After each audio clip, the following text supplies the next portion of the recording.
Hi everyone, Questions with Krista. I'm super happy to have you. Thanks so much for being here. So today we're going to talk about 3 different subjects, 3 questions from people just like you who are writing in and asking questions. One of the questions has to deal with advertising in teams. Second question has to do with what you can do to not purchase leads anymore. And lastly, how do we juggle it all? That's what we're going to be covering today. So sit tight and let's rock and roll.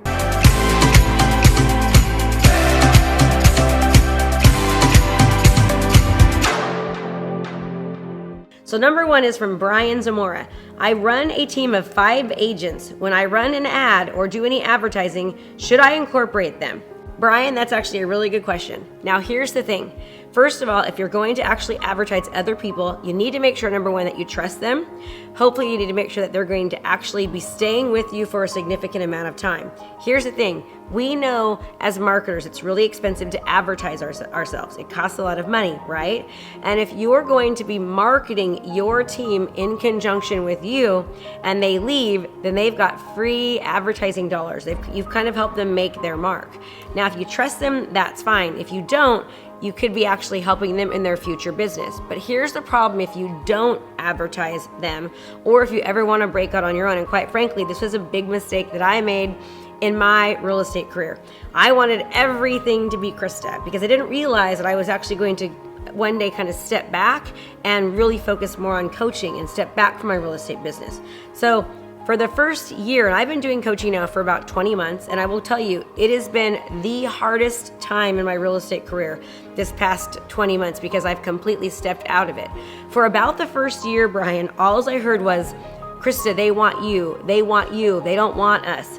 And it really took my team, it was hard for them to get that mindset shift, for them to understand that, hey, it's not so much me that they want my process, they want my system, they want my marketing process, they want my strategic digital marketing platform and program that no one else offers. We offer that at Homes by Krista. In fact, you're watching this video right now, you are being marketed the way that we market with Homes by Krista. But my team just couldn't, they didn't believe it yet. So it took them about a year for them to realize, hey, it's not so much Krista they need her process. So we definitely lost business in the meantime. Also, another thing that made it difficult was the fact that I wasn't there. And since I wasn't marketing any of my anyone else, sometimes the people did wonder where I was and who these people were in front of them. So if you want to be involved in every single transaction, and you're going to be involved in every single transaction, and the clients are going to see you, and you never want to back away from your business, then just market yourself, right? Your team members can assist you.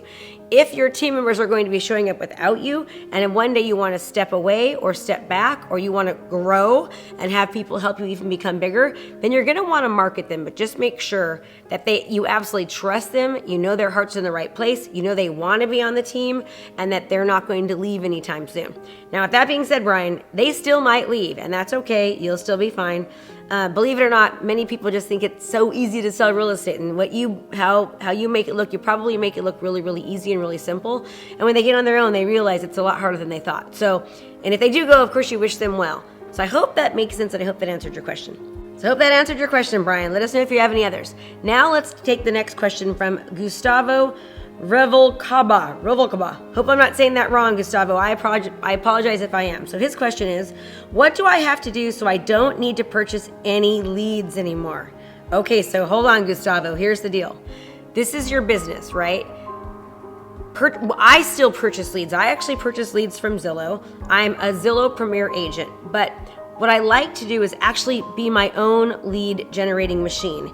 And if you are your own lead generating machine, it works really, really well in conjunction with other lead platforms. You don't have to pay for Zillow, or you don't have to pay for any of these other lead platforms. I like to because I have a really high number that I'm trying to reach, or I did when I was practicing real estate full time. But to generate your own leads, you want to be your own content creator. You basically want to become the mayor of your town. Anytime anyone thinks real estate or they think your community, they need to think about you. And how you do this is by running social media campaigns. You target market to your local community. You create content that is specific and relevant to the person that you're talking to. So how do you do that? Leads are more likely to convert. People are more likely to follow you, open your emails, follow your content if what you're talking about directly relates to them. For example, as you're creating your ad campaigns, as you're creating your content, you want to make sure that you're speaking directly to that individual. Let me tell you what I mean by that. If you're trying to get sellers, your content and your ads are speaking directly to sellers. Now, are those sellers retirees? Are they first-time buyers? Are they millennials? Are they move-up buyers? Are they investors? Are they, looking for condos? Are they looking in the city? Are they looking for, are they selling rural properties? Like, what are those sellers doing? The more specific that your content speaks to the person that's in front of you, the more likely you're going to convert, the more likely you're going to generate leads that are better than just leads, they're clients. Leads are easy. We want clients. And we do that by creating campaigns, creating content, targeting to a specific client avatar, to a specific message that matches them so that they're going to want to click, open, follow, and call you. It's a much easier conversation. So I hope that makes sense. Depending on what it is you're trying to deliver, who you're trying to talk to, your message, your ad, your copy, your campaigns that you're running are going to speak directly to that individual. Then you're going to retarget people. You're going to pixel people so that you can follow them where they go. Now, if you've ever clicked on one of my ads on Facebook or on Instagram, you're going to see that I start showing up on your feed more. Why? Because I'm targeting you, right? You've interacted with me, so now I'm following you. And that's exactly what we want you to do. That's exactly what we teach our students to do. That's how you become the mayor of your town. That's how you generate your own leads. But understand, you still have to pay for those. If you're utilizing social media, Facebook, Instagram, YouTube, if you're utilizing it correctly, in most cases, you're going to have to pay for your ads. You've got to pay to play, so to speak. Facebook wants your money. They want your money, right? It's an amazing platform to be able to market on. It's an amazing platform to be able to reach your community and reach them by the masses. But you've got to spend money to make money. You can't expect to show up to the masses and have people see you that normally wouldn't if you're not paying for those ads, Gustavo. So I hope that makes sense and answers your question. However, I will tell you that when in my best year ever of selling 169 homes, I did pay for leads. I was a premier agent on Zillow. I paid for Zillow to own a certain zip code. But in conjunction with that, I was my own lead generating and client closing machine, right? By doing what I just said. So I hope that makes sense. If not, ask away. I'd love to answer some more. Thanks for asking, Gustavo. Now let's go to our last question. This is from Nancy Kreider. Nancy Kreider says, I have yet to figure out how to juggle it all and still have some me time. Any suggestions? Well, Nancy, this is the question that anybody has pretty much, I feel, in life, not just real estate agents. However, if you're a busy, active real estate agent, there's a lot going on. Your phone is constantly ringing. You've got to learn to set boundaries with yourself and with your clients. You've got to learn to let your clients know when is your day off. And they should understand that and appreciate that and respect that you actually have family time.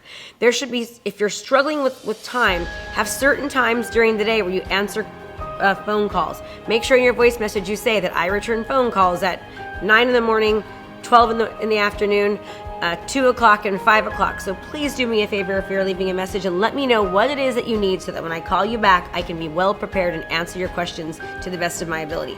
Leave something like that on your voicemail. Another way to have more time is to be super laser focused on what you're doing. I know I've talked about the Pomodoro technique, and if you haven't heard about it yet, go back and listen to the Pomodoro technique. The thing about your time is that we are just pulled in so many directions. Every time that you look at your computer, or you look at a ding or a text message, or you answer the phone, or you get diverted from what you're doing, research shows that it takes an average of 17 to 23 minutes for your brain to get back on track. Now, a lot of you are listening to this and you're saying, oh no, Krista, I'm a multitasker. I'm excellent at it. All the research and studies absolutely will prove that wrong. And not only that, you're not as focused on what you're doing. So set a timer, 25 minutes. Live your workday in 25-minute increments. Be focused on one thing. During that 25 minutes, don't do anything else. Don't answer a phone call. Don't answer a text message. Don't surf the internet. Don't check your Facebook message. Don't check that ding, twing, tong, or tong. Just focus on the one thing that you're doing. If anything else comes to mind, write it down. Go back to that one thing. I will almost assure you that if you do this, research shows with the Pomodoro technique that you will save 16 hours in a week if you utilize that strategy. If you do that 4 times in a row, 25-minute increments, 5-minute break, 4 times in a row, that's considered 1 Pomodoro. After that 1 Pomodoro, then you take a 15-minute break. Again, during that 25 minutes, you only focus on that one activity, and then anything that comes to mind, you write it down. This is going to save you, research says, 16 hours a week. My students are getting amazing results by just doing this one thing. It works wonders, but again, it takes practice, it takes time, and it takes you being as dedicated as possible and making sure that you're actually sticking to it. But if you can do that, Nancy, I promise you, you will absolutely save more time and feel less stressed out. Another tip I'd like to tell you to do: write you time in your calendar. Did you know that research shows that if you actually take time off, take a break, take time off during the week, during normal week business hours to do something just for yourself, that you'll actually be more productive and you will get more done than if you don't. Now, I know this seems counterproductive and you don't believe me, but your brain, we get tired, right? And when you're tired and you're stressed and you're upset and you're just so rattled and frazzled, you're not being effective for yourself or for the person on the other end. You'll be more effective, you'll be more productive if you take time for yourself, Nancy. So utilize the Pomodoro effect. Set up appointments for yourself in your calendar each day to take some you time. Take those 5-minute breaks after every 25 minutes. Take your lunch. Take a day out on the weekend off. Go on a date with your husband or your wife or whoever your partner is.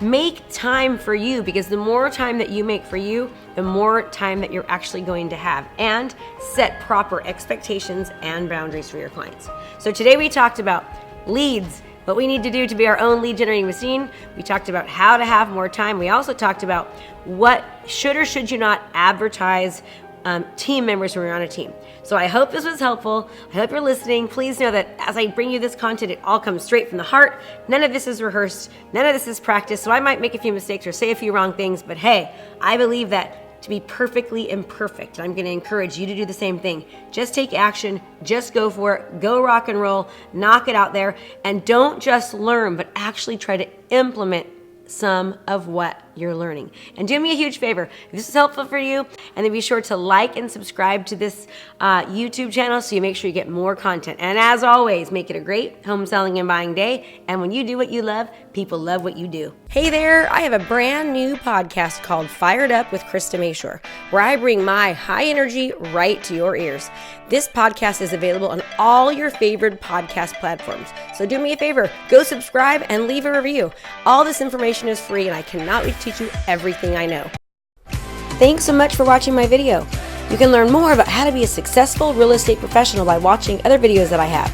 And be sure to subscribe to my channel. And as always, make it a great home selling and buying day.